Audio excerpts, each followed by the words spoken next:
So that'll allow you to build a playbook on how to actually deal with these types of people. So this is not only important on the exam, but this is actually really, really important in the real world. So it'll allow you to think like a hacker. So hopefully you can stop them before they even start. But if they do attack you, you know exactly how to stop the threat. On the exam and in the real world, you need to be able to express, explain, break down vulnerabilities and what the effect of those vulnerabilities will be.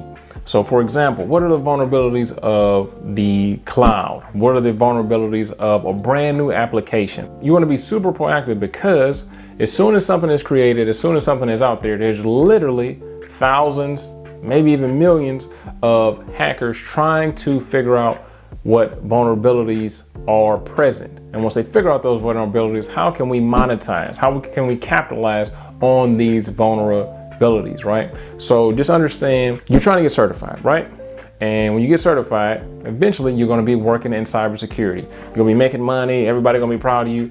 But this can be stressful because a lot of things depend on you. And I'm talking about the people that are serious about this, the people that are trying to level up, the people that are trying to be, you know, the top of their profession. Because you got to understand, hackers are always on top of it, because they only have to be right once. You know, they take 1,000,000 shots, they take 1,000,000 attempts, and we get something right one time, and it could be $1 million payoff or a couple $1,000s or whatever. And they just had to do, you know, a little bit of work, had to do a little bit of research just to find out what the vulnerabilities are. So you have to be very, very meticulous about, okay, what are the vulnerabilities in my organization? How can we stop them? If I was a hacker, how would I actually hack my own organization? Now, when it comes to those vulnerabilities, we need to put those things into a threat assessment. So that's the next thing you need to really be really good at on the exam and in the real world. So you got to look at those vulnerabilities, kind of put them on a scale from 1 to 10, or greatest to least, or most likely to happen, least likely to happen. And then kind of figure out a game plan to figure out, okay, which one of these threats do we need to figure out? Which one of these vulnerabilities do we need to tackle first? So you need to always do a security assessment, okay? A security assessment to assess where your situation is, where you want to be, and just make sure that you come up with some kind of baseline that you never fall below that threshold. So a security assessment to kind of see those vulnerabilities, see what your weak areas are, and try to mitigate as many of these threats, as many of these vulnerabilities. Now, another great thing that you want to look into and be aware of in cybersecurity and for the exam is something called penetration testing, right? So a lot of times when we look at security, we look at security in layers, right? So penetration testing sees how many layers can we get through in your security posture to get to whatever we're trying to get to. Now, when it comes to penetration testing, there can be a bunch of different types of penetration testing. It may be white box, black box, gray box, and the difference between all of those, with one type of penetration test, we may give you all the information to see what you can do. Another type of penetration test, we may not give you any information to see what you can actually penetrate.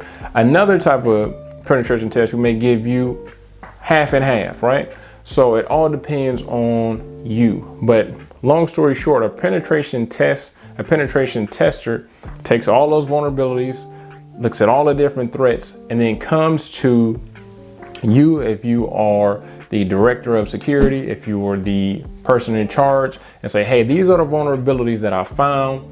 This is how I penetrated. This is how I hacked the network. This is how I took the user's passwords. This is how I took over the server, so on and so forth. And then gives you a plan of action on, hey man, if I was you, this is what I would do to prevent somebody like me from penetrating your network and taking over things and messing stuff up. So gang, that was just the first part. That was just the first part of threats and vulnerabilities. If you feel uncomfortable with any of those things, you need to make sure that you get super proficient on those topics. All right, so we got a bunch of different videos on this channel that go over Security Plus practice tests, and you can just find those in the description, or you can just go back to the Master IT YouTube channel that you should be subscribed to. Like this video and share it, and actually go through those practice tests to kind of see not just me talking about it, but actually see how it would be formulated in a question and a scenario based question to see how proficient, how good you are at these types of questions. And those are the type of questions that's going to be presented on the Security Plus. Go to the Security Plus playlist, play all of those videos, and then go ahead and drop in the comments on one of the videos how you did.